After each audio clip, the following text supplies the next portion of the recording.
Hello, good evening, everyone. Good evening, welcome. I hope you are doing well.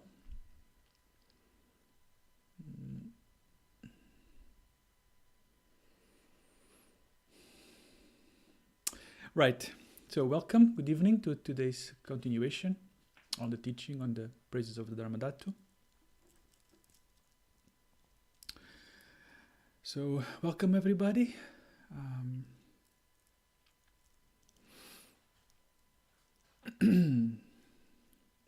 Let's just set our mind a little bit. Settled. Remember the motivation for studying the Dharma, the motivation to listen to the teachings, to practice, the motivation to attain total awakening for the benefit of all beings. Remember the refuge, remember the bodhicitta. Set the mind, settle for a moment with the right attitude.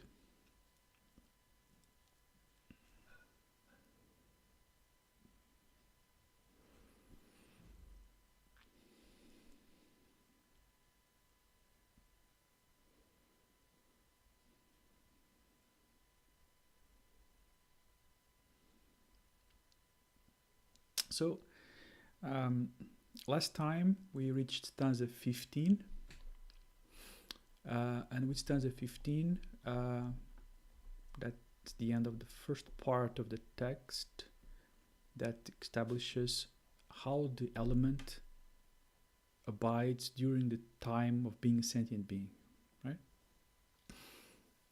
And now we are going to start with stanza 16, which is the beginning of the second section, the main section of the text, which is the path, or during the path.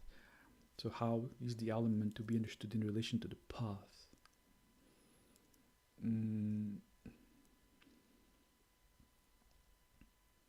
But in any case, just before we start with that, as we completed the first part, which hopefully gave us some understanding of what is the meaning of the element Buddha nature at the time of a sentient being, we threw all these examples, right?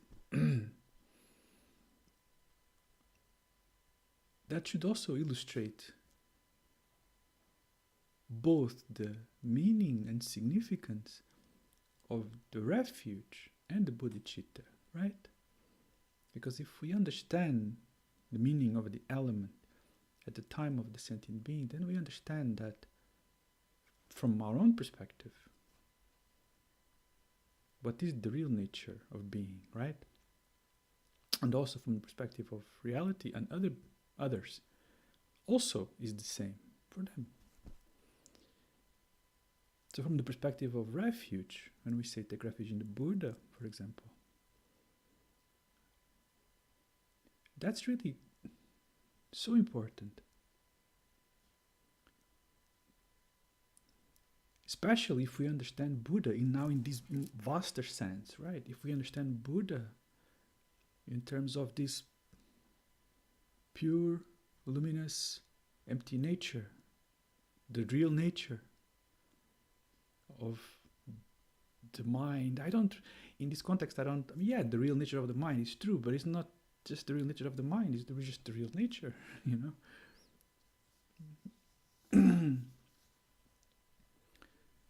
And that's, if we understand Buddha in that vaster sense, the Dharmakaya, the Dharmadhatu, then we understand why refuge is fundamental. Because refuge then in the Buddha means that we understand that is it, you know, that's what we need to discover. Not just us, everybody, fundamentally. Everything else is limited, is temporary, at best. And without this refuge really firmly understood and resolved in our hearts, we can't really speak of a spiritual path, a liberating path, actually. A liberating path. Not possible. Do you understand now why?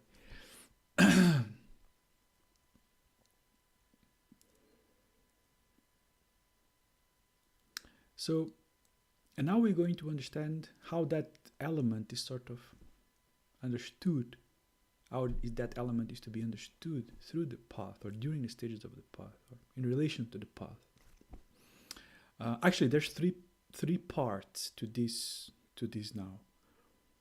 So we have, so if you're looking at the root text with the outline, the root text with outline says, so section B, during the path, B1, justification for prayer. So B1, B2, B3. So there's three main parts to this section of the text. The first one is the justification for the need to purify the mind. So why is it necessary? And second part is how to practice, how to actually practice that, how to put that into practical application. And the third part is the different stages of that path, right? of this purification. So that's how this second section is organized. So the first part, so the headline says B1, the justification for purification.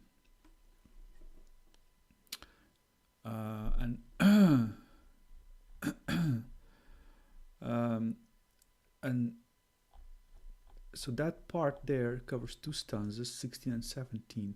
So what's the reasoning here?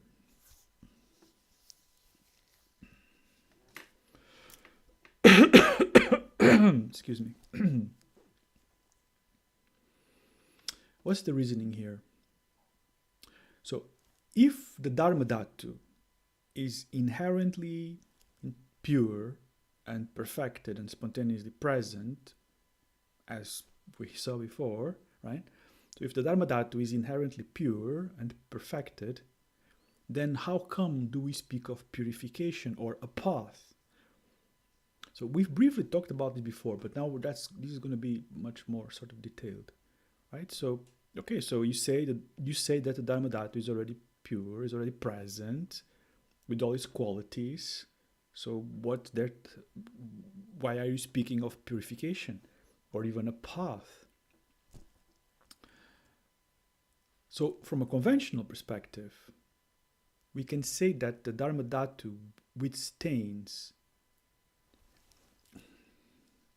If we want to put this, because you see the thing is, if we speak of a path, it implies that there's a sort of a beginning and a beginning, a middle, and an end. There's a cause and the result, right? Which, of course, we already explained before, or Nagarjuna already explained before. That's not really the case. But in any case, if we are to speak of a path, we need to kind of speak in this kind of language, right? Because sometimes it's referred to as path language. Path language. It's a term that is very used to, when we study this type of teaching, this type of Buddha nature, Tathagata Garbha type teachings. This is a term that is quite useful to get familiar with.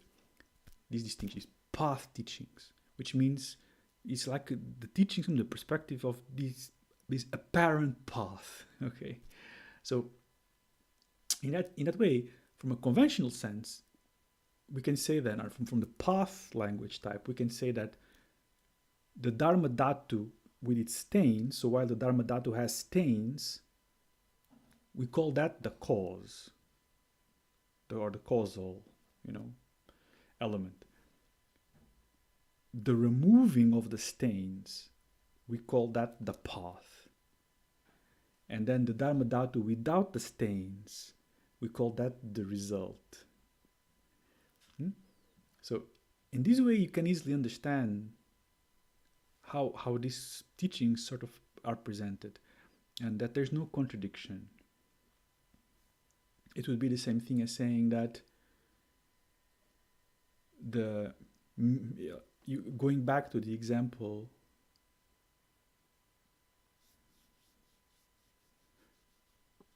now using the example of water, maybe it's better here. Using the example of water, if we have some dirty water, some muddy or whatever, some dirty water, we can say that the dirty water is the cause. The filtering is the path. and the clean water is the result. But of course, the water that is there at the end, and the water that is being filtered, and the water that was there in the beginning is exactly the same water. No difference at all. Did you get it? So that's why sometimes people can get confused with this type of different presentations of the teachings, like teaching about the Buddha nature from the ultimate sense, or when we use path language. Again, become familiar with this path language, because many times the teachings are just using what's called path language. So, and to identify what is path language and what is view is very important, right? So anyway, stanza 16 and 17. Let's go through those together, I think. So stanza 16 says, and just as from a given kind of seed, a fruit results resembling its cause.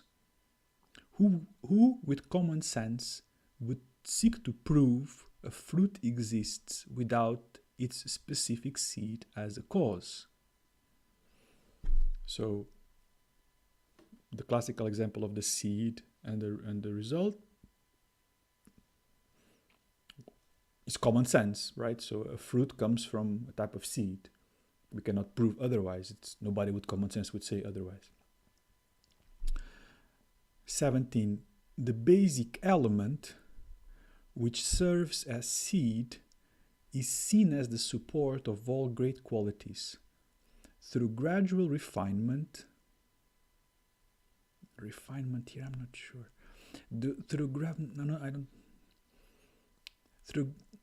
I don't like refinement here. Through gradual refinement, step by step, the stages of Buddhahood will be attained. So I'm using these translations that I'm using. I'm using actually, this is a mixed, is a mixed translation, because I have like 3 translations of this text, and in some aspects, some seem to be more accurate than others. So I kind of took some stanzas from one translation, some stanzas from another. I missed this one. I should have probably taken this one from another translation, because refinement here is not through gradual purification, I would say, step by step. The stages of Buddhahood will be, because refinement gives the wrong idea that there's something to refine about the element. There's nothing to refine about the element. And that's very important to understand. That's why I don't like the word refinement here. I should look in the other translations, what they say. Maybe change this in the root text that I give you. Anyway, just as a note for me to remember.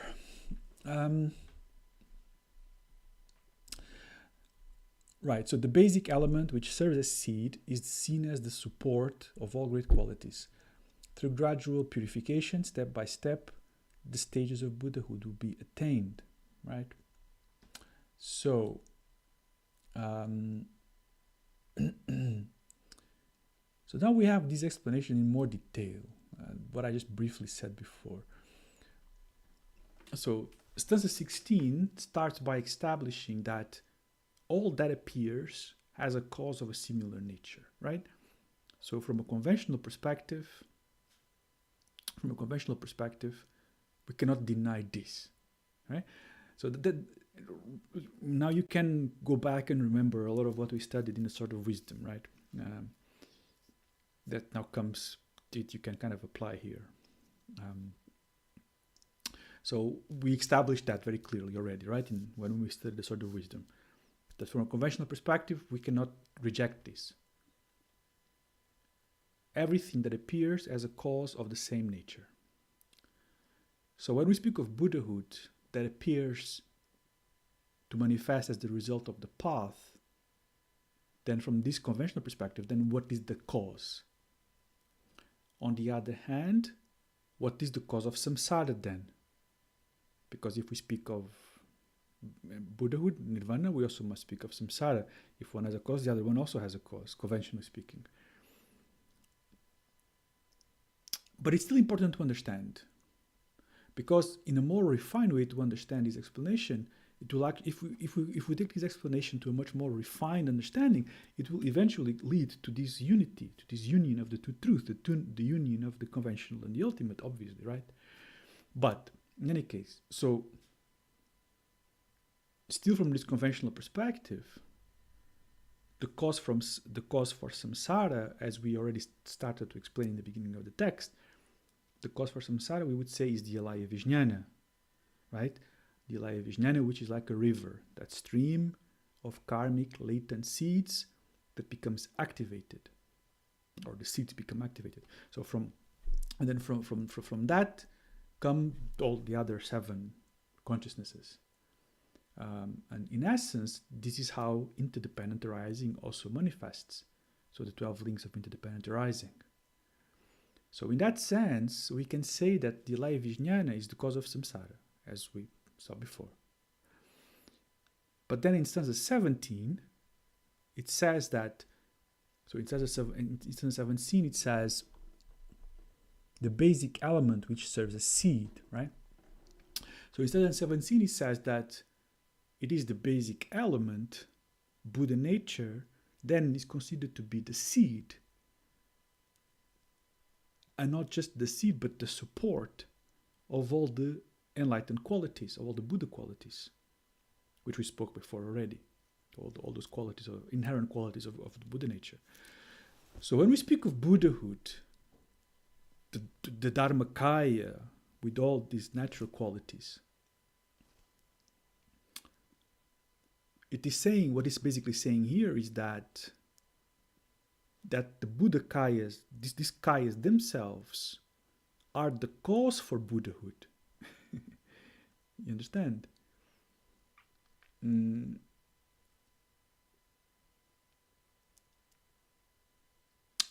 So the Dharmakaya, or better said, to be more clear, the Dharmakaya, together with all the natural qualities of the Kayas, that themselves are the cause for Buddhahood. So in this way, we can understand that when we speak of cultivation or the path, what is to be cultivated and what is to be abandoned.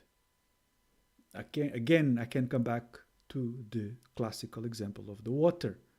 If we have cloudy, muddy water, what is the cause of this cloudy, dirty water? The cause is the mud that is mixed with the water, right? If we clean and filter the water, then what is the cause for the appearance of the clear water? The cause for the appearance of the clear water is the nature of the water itself, because the nature of the water is primordially pure. That is, the nature of the water is beyond dirty or clean. So it is its own nature that is the cause of the appearance of the purified water. Because if the water was not pure, was not primordially pure, beyond dirty and beyond clean, then there was nothing we could do to clean it. Do you understand? This is the thing where we can from how to say, in a more common sense way, in a simplistic way, we can say that the path is the cause of the clean water, or the process of the path. In this case, the path is the cause of the purification. But that's not totally true, because if the water wasn't primordially pure, then no purification could clean it. You know? Do you understand? It's like another example that sometimes is often used is charcoal. You know, charcoal is black. Charcoal is black. You can't clean that out of charcoal. You cannot clean the blackness of the charcoal. Not possible. You know, if you have a white cloth, that it becomes, dirty with something, you can put it on bleach, for example, and the color will go away and it becomes white again. Because that's what is natural color. The charcoal, you cannot make white. Not possible. No process can do that. The same with the water. You can filter the water and the water becomes clean. And we can say, is the filtering of the water that is the cause of becoming clean. Well, yeah, we can say like that in a way, you understand? Sure, it is kind of contributing to it. But if the water wasn't primordially pure, there was no way, no process of clean, no filters could work, right? That's why, in reality, the cause of that purification is the primordially pure nature itself, fundamentally, in the ultimate sense. Do you understand? So basically, that's what stanza 17 is saying, is that the element itself is the cause for its own purification and realization through its natural outflows. The natural outflows of the element, which is what we call the natural outflows, is the qualities, these inherent qualities. So in the case, so when we use the word cause, it is the cause for, it is the cause for that result. Of course, here we are using this word in the relative sense, but not in the sense of something truly existing that is producing something new, as I explained before. It is only apparent like this. It appears like this. Just like the water example, is the pure water is the apparent cause of the pure water that appears after being filtered. But the water is always the same.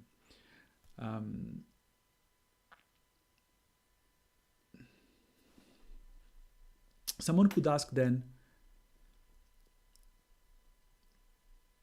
but if it's the alaya vijnana together with its seeds that is the cause of samsara, where do the causes for Buddhahood come from, right? I mean, that's a good question.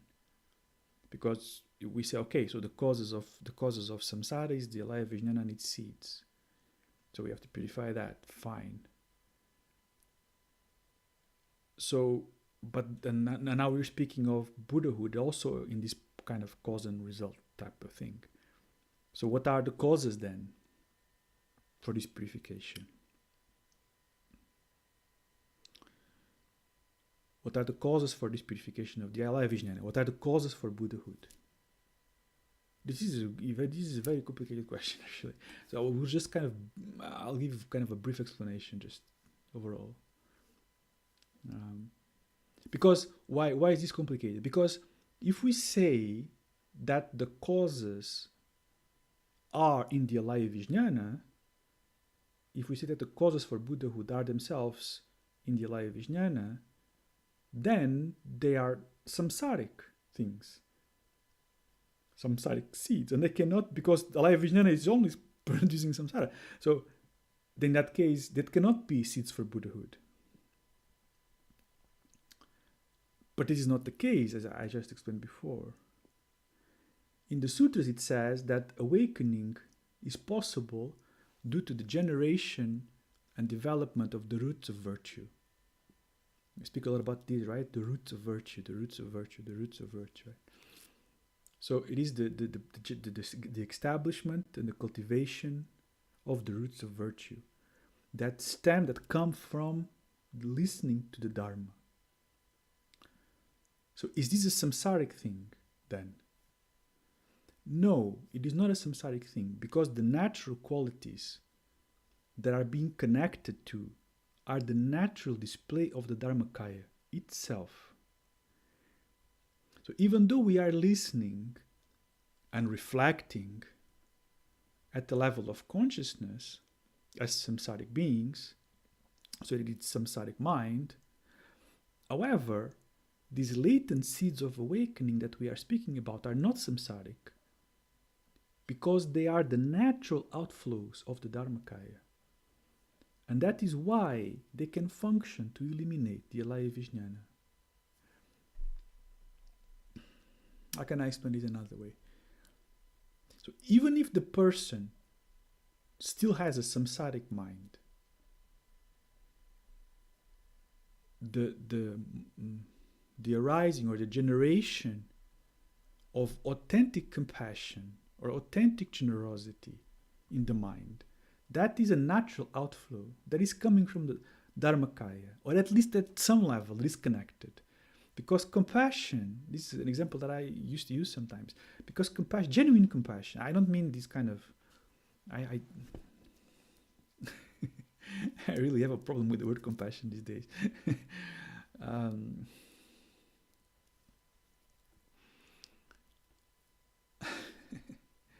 Which other example to use?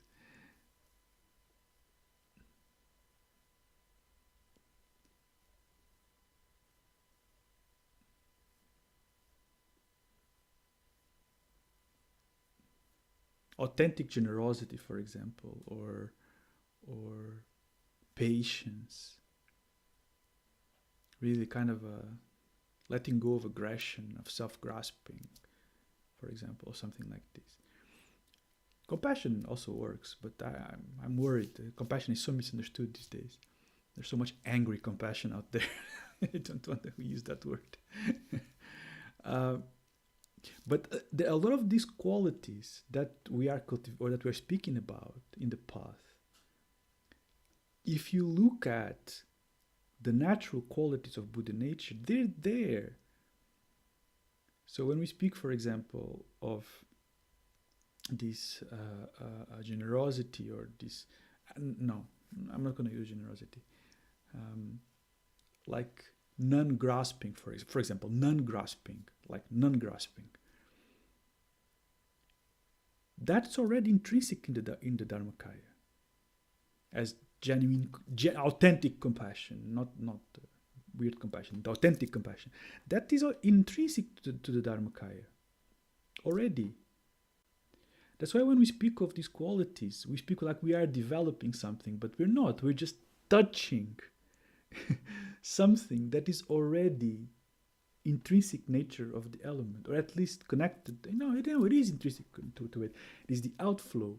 That's why when we're listening to the Dharma, to the authentic Dharma, and reflecting upon it, that it functions it seems to function as a seed for enlightenment.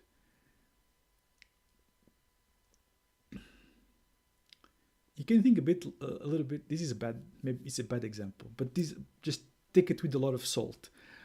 Just as a metaphor, it is almost like pulling on a thread. It's like there's the tip of a thread there somewhere, and something points you to that thread, and then you grab that and you start pulling. And so this listening to the Dharma is not creating something new. It is just connecting to what is already the natural qualities of the Dharmakaya. And that is why listening, reflecting, practicing, studying the Dharma, meditating, and so on, that's why these things seem to function as a seed, as a cause for the purification and for the attainment of Buddhahood. Do you understand what I'm trying to explain? Like this. So I'm not sure if this part is easy to understand. If you have doubts, you can. I'll try to when I write the annotations, I'll try to elaborate a bit further. But I hope that was kind of clear, because these qualities are already there. So when you're listening to Dharma teachings, that is at least authentic Dharma teachings, it's just connecting to what is already the qualities of your Buddha nature. And that seems to function as a cause, because it's somehow just highlighting that, so to speak, and bringing it out. And the side effect of that is that it functions as a destruction of the alaya vijnana. Okay? There's nothing new created, and there's nothing authentic destroyed. And yet it happens like this. So through these two kinds of examples, you can understand why we speak of how we speak of Buddha nature that is already pure, and we speak of a path that appears to purify something. It's very clear, actually. It's not so hard to understand if you really reflect a little bit, I think. And there's no contradiction. Sometimes we speak of paradoxes. When we speak of paradoxes, is before we have a chance to actually really understand these things. Because once we start to really study and reflect, we understand that there's actually no paradoxes at all. It's all really, functioning in perfect accordance in the overall fullness of the teachings. So, just to summarize this, so we should again remember the examples. So all these examples that were given in the verses before. So even though it seems that something is manifesting, in reality the Buddha nature has always been perfect. And it has these intrinsic qualities. And now in stanza 17 is speaking of this purification or refinement, as this translation has it, step by step. So we can connect that now to the examples that were given in the previous part of the text. And then we understand, as I said, there's no contradictions. In the Uttara Tantra, Shastra, there's actually listed 4 paradoxes, I talk a lot about these 4 paradoxes of the Uttara Tantra because they're so important, actually, to really understand them. But once we understand them, they're not really paradoxes anymore. They appear to be paradoxes. And this is one of them. This is one of the 4 paradoxes that is listed in the Uttara Tantra. That it is like this. It says, even though the element is primordially pure, it seems to be purified through the path. You understand? Even though the element is primordially pure, it seems to be purified through the path. But once we start to understand these teachings, we understand, it's actually not a paradox. I get it. It's all just a big trick, big illusion, really, It's all just a big illusion. The whole thing, the confusion, the samsara, the nirvana, the enlightenment, all of it, it's a big illusion, a big trick, all of it.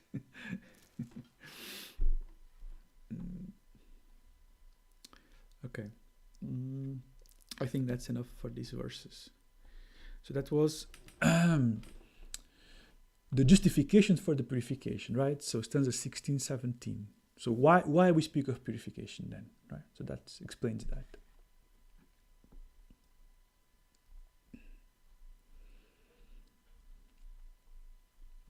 And then stanza 18 and 19, both together. 18 and 19 is an example of removal. So it says that's the title, B1.2. So this is a subsection. So this is a subsection of the B1. So B1 was justification for purification. How will we explain that is necessary? And now B1.2 is an example. So stanza 18 says, although the sun and the moon are unstained, 5 veils exist which manage to obscure them. These consist of clouds and fog and smoke, the face of Rahu and dust as well. And then stanza 19, and so it is as well for mind's clear light. 5 obscurations manage to obscure it: desire, laziness, and ill intent, and agitation too, as well as doubt. So now, Nagarjuna is using an example of 5 things that can obscure the sun and the moon. And then he's comparing that to 5 things that obscure the mind's clear light. So the mind's clear light here, of course, is being compared to the sun and the moon. So this is easy to understand. So just like the sun and the moon themselves, so the sun and the moon themselves are unstained. I mean, the moon here is speaking about is the full moon, of course, right? So they are always unstained. The light of the sun itself, the luminous sun itself, is always unstained. The sun is never dark. This is very important. The sun is never dark. The sun itself is never dark. And not only that, the sun itself is never mixed with darkness. You can use the example of something else. You can use the example for this point of a flame, a candle flame. The flame itself is never dark, and not just that, it's never mixed with darkness. You cannot mix darkness there in the flame. It's not possible. It's completely impossible. And the moon, for example, and if you have the full moon in the sky, the full moon in the sky is bright, is brilliant, is always shining. From his own side, you cannot block that. However, from the perspective of someone looking from down here, they can see, it seems sometimes that it disappears. It's blocked, the view of the sun or the moon. And like the example that Nagarjuna here is using 5 examples, like he's using the examples of the cloud, fog, smog, face of Rahu, and dust. 5 examples. They have things that can obscure the moon. So, in the same way, the natural luminosity of Buddha nature, the natural luminosity of the mind, is always clear and pure from its own side. So, what is that seems to obscure it? Now he gives a clear list here. Desire, attachment, grasping, laziness or mental dullness, malice that comes from aversion or anger, mental agitation, and doubt. What means doubt here in particular? The meaning of doubt here means to have doubt in the view, or to have doubt in relation to the view. Or if I put it in the other way around, it would be to indulge in wrong views regarding the nature of reality. So if we hold wrong views, if we hold to wrong views like things are truly existent, for example, or there's no such thing as karma, or like some nihilist views about nothing matters, there's no virtue or unvirtue. So all these kind of wrong views. If we hold to this kind of wrong views, that means doubt, because it's doubt about the view, the correct view of reality, the true view of reality. So these are the 5 things that can obscure this natural luminosity of the mind. And once we really get clear about this, then we will start to understand how the path functions, right? Because now the path will be about, how can I clear this? How can I clear this veil that is being created by these 5 things? Desire, attachment, laziness or mental dullness,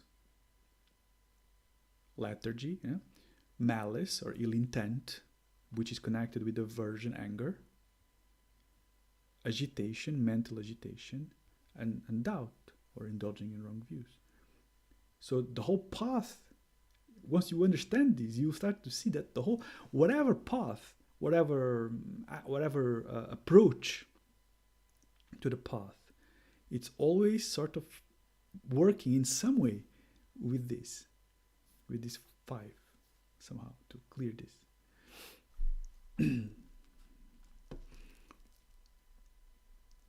Okay, now stanza 20. So now the next section, so B1.3, because we are still on B1, right? So the B1, if you remember B1, just so we keep the context. Of course, when you study the text, you can do it by yourself. So we are still in the justification for purification. So how is it that we speak of purification? So now B1.3 is how purification happens through the removal of stains, right? So how is it that through the removal of these defilements, how is it so that the dissolution of these temporary defilements, that we speak of purification? Oh yeah, this stanza is very complicated.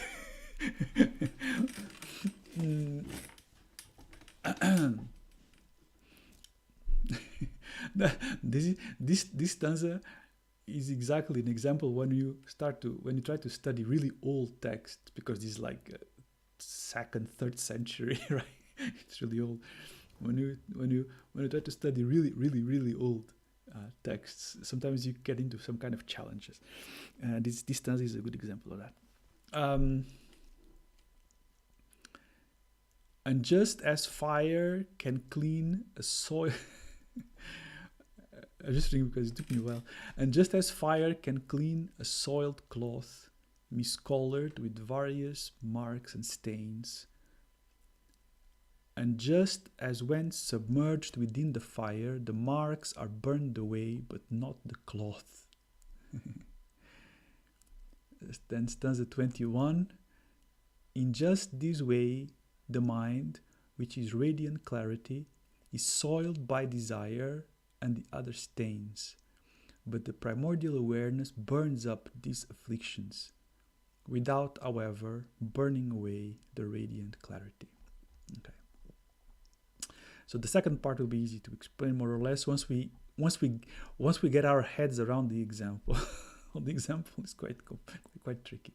It's not actually; it's actually quite simple. But so, and just as fire can clean a soiled cloth, miscolored with various marks and stains, and just as when submerged within the fire, the marks are burned away, but not the cloth. So what the example is talking about here is if you have a piece of... I'm going to say it the first time, and then you're going to say it's absurd, and I understand. So it's if a cloth is dirty, and then I put it in the fire burns away the dirt, but does not burn the cloth. Yeah, and of course you'll go like, wait, what? How does that make no sense? This is a very confusing example. And if you listen to traditional Tibetan teachings on this text, and if you read traditional commentaries on this text, it doesn't really help very much. I think there's several traditional commentaries, and most of the teachings that you'll hear traditionally in the Tibetan tradition, the teachings that you hear on this text are based themselves on 3 or 4 commentaries. Are not very helpful, actually. I'm particularly thinking now one of the most famous commentaries by one of the Karmapas, that he speaks about cleaning cotton with fire. I'm like, is that something that doesn't make sense? Which of course makes no sense at all. So even the traditional teachings on this stanza are really complicated. No, not complicated. They make no sense. But this is the reason for that is because this is a very old text, and there's a cultural, or I don't know, historical, I don't know how to say it. There's an historical thing here, a piece that was very difficult. It took me a long time to figure this verse out, because I mean, of course, I had listened to this and I have studied commentaries, and I could never understand this verse. Like, I just accept something strange until one time I found a particular translator of one of the commentaries that makes reference from the root Sanskrit of the root text that suggests that the type of cloth that is mentioned here is not cotton. The type of cloth that is used as an example is a type of cloth that is made of asbestos fibers. And the first time I read that, I also scratched my head. What? Cloth made out of asbestos fibers? But then I did some research. Because I was quite curious. And if you do some research, it's like one of those trivia things that I didn't know. Maybe somebody knows. Anyway, I did some research on this, and it turns out that there was something in the ancient times that was referred to as stone wool. And this really existed. It was called stone wool, and it was commonly used in ancient India, Rome, and China. In ancient India, Rome, and China, they used this kind of material that they called stone wool, which was asbestos fibers woven into a fabric. And this was apparently even common. And so, of course, a fabric made of asbestos fiber would be fire resistant, would not burn. So in a culture where garments, where some clothing made of that kind of fiber were common, or at least common enough to be known of, this example makes perfect sense. It's the only thing. So if you, so this is, like I said, this stanza is to understand it, we need to go back in history, in a very particular historical, cultural time, to decrypt this, and it took me a while, because most of the commentaries that I had studied on this and teachings on this, they don't explain this. Actually, just like I said, commentaries even talk about cleaning cotton with fire. Like, sure, you clean the dirt, but also you clean the cotton. It makes no sense at all. But no, so that's that. This talks about this asbestos or stone wool clothing. If it gets dirty, you just put it under the fire, burns the dirt, and your shirt remains intact. And of course, there's other problems, but I guess they didn't know about those things in those days. But so this is a real thing. Okay, just to clarify how this example actually makes sense in this context. Because now that we understand the example, the stanza 21 can now be made sense. So stanza 21 says, in just this way, the mind, which is radiant clarity, is soiled by desire and the other stains. So those other things, those 5 stains we just saw before. But the fire of primordial awareness burns up these afflictions without, however, burning away the radiant clarity. So without burning away the natural, primordial, empty, luminous nature of mind itself. So in this example, it's basically saying that mind, the nature of the mind, which is naturally empty, pure luminosity, right? And then there's these stains we talked about that seem to obscure this natural luminosity. How are they removed? They are removed by primordial awareness or wisdom, which is like the fire. It is like this fire that burns away these stains.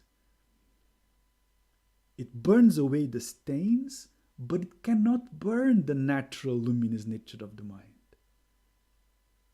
Because of these defilements, the pure, empty, luminous mind is incorrectly appearing, is incorrectly perceived, or it kind of seems to manifest as this dualism, this subject-object. And from the moment this subject arises and perceives this object, it starts this chain of accepting and rejecting, attachment and aversion, and then all the actions that come from that confusion, right? So the wisdom that realizes the emptiness, the emptiness of this subject and object, that wisdom, which is itself the light of the primordial mind, right?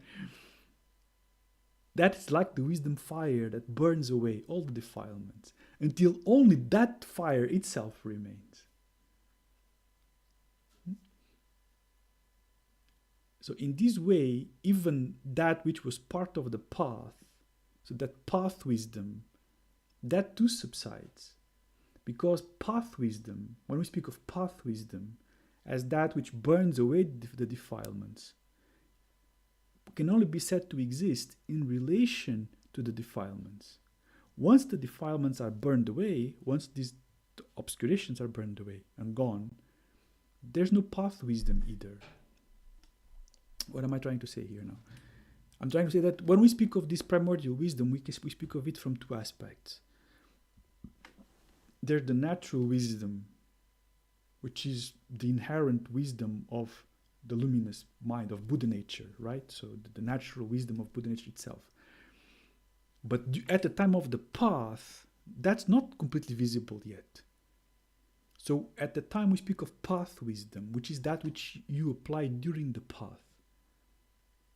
And that path wisdom, it's not something completely different than the wisdom of the natural luminous mind. It's of course not, but it's not fully it either yet. So we distinguish also between path wisdom and the resultant wisdom. So this path, because this path wisdom is something that is applied in relation to the defilements, that is sort of kind of burning away these defilements. Once these defilements disappear, that path wisdom is also, we cannot speak of it either. Then it's just the natural wisdom of the nature of the mind itself, right? So that's why in this stanza it says, in just this way, the mind, which is radiant clarity, seems to be soiled by these stains, but the fire of primordial awareness burns up these afflictions without burning away this radiant clarity. So this primordial awareness, we can say, is like from the perspective of the path, is what we would call the path wisdom. And once all the defilements are burned, the only thing that can't be burned is the luminous nature of mind itself. That remains, right? So that's what it's explaining here.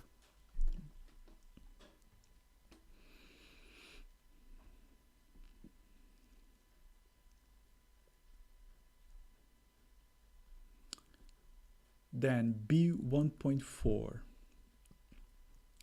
So we are now still in the B1, so justification for purification, right? Section 4, emptiness as the remedy.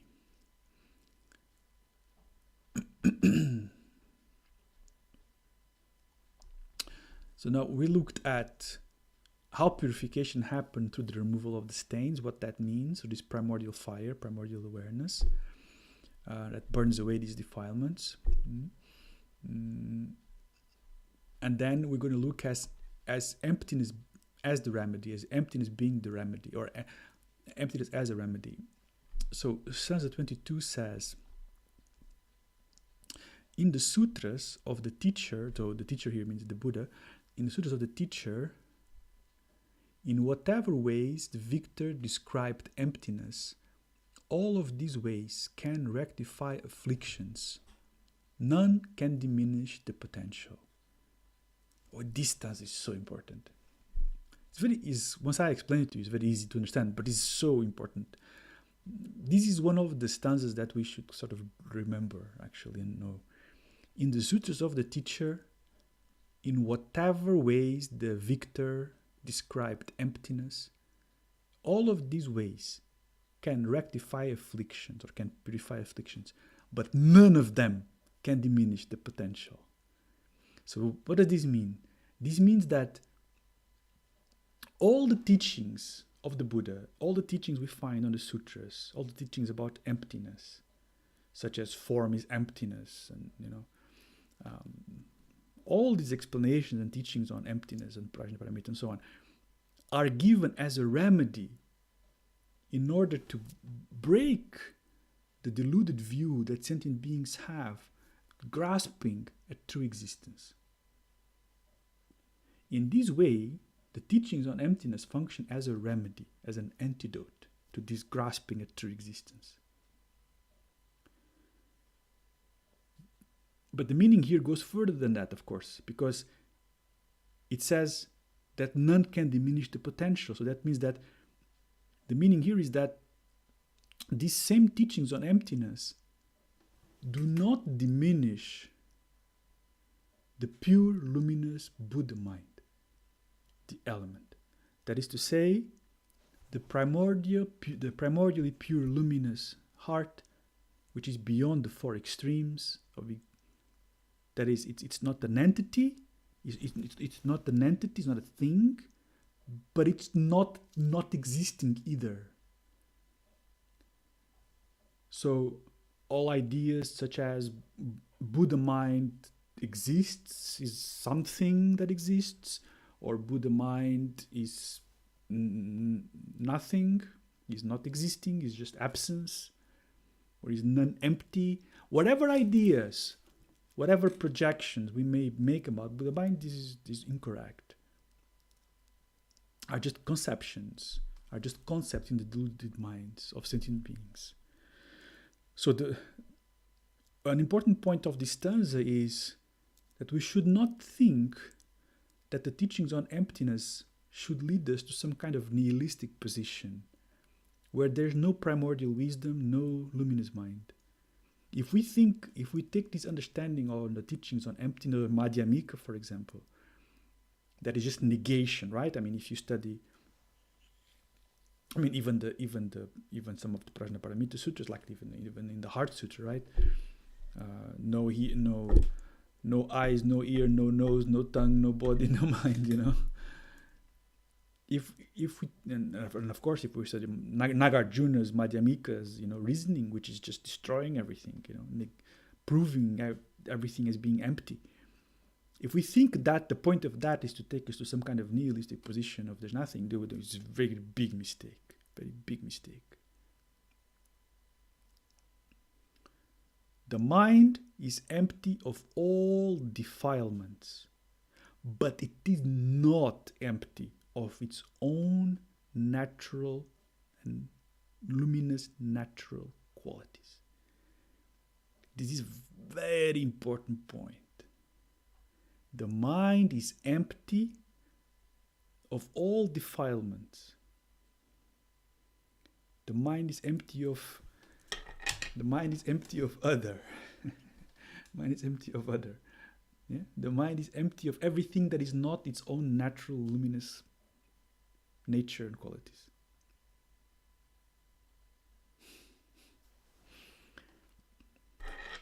Maybe some people understand the deeper implications and connections of what I just said, but I don't want to get into polemics, sectarian polemics. But this stanza by Nagarjuna is very important. In the sutras, the teacher, in whatever ways the victor described emptiness, all of this can also, all of the ways that the teachings on emptiness are described and taught are serving to cut away, to correct, to break fixation to the four extremes, to correct delusion. But none of these ways can diminish, can destroy the potential, means the Buddha nature, the luminous nature of mind with its own qualities. That is untouched. So, which means, as I said before, and I'm going to repeat because this part is really, really, really, really, really crucial. I'll repeat it again. The mind is empty of all defilements, but it is not empty of its own natural luminous nature and qualities. This sentence that I'm saying now, and that I'll probably repeat 10 times, is one of the key points that defines the view and that we really need to know and understand very well. Otherwise, we fall into extreme positions. The mind is empty of all defilement, but it is not empty of its own natural luminous nature and qualities. Okay, I'll write it down in the commentary in bold, big bold letters, so you don't miss it. So you can really, try to really reflect on this. Because many times we have these teachings on emptiness, teachings on Madhyamika, and people tend to take this emptiness too far. And some people did do that, Some people did do that, and historically speaking, and they took this emptiness too far, and say mind is just empty of everything. Empty of itself, empty of just completely empty. That there are some such positions, and so to counter that, this stanza from Nagarjuna is very important. The mind is empty of all defilements, but it is not empty of its own natural luminous nature and qualities. And with that, I think I finished for today. Any questions?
By the way, I forgot to say, in case you haven't noticed, the first part, with the annotations. So the first part of the root text with annotations and the short commentary, basically, based from what I'm teaching here, it's already available on the page, so you can find it there if you want to read from that. I'll gradually add to it.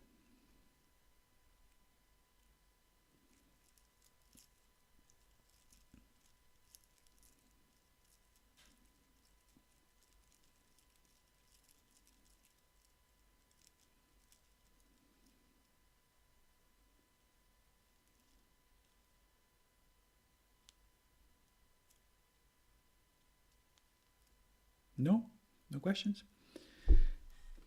So, if there's no questions, I wish you good evening, and we continue on Thursday.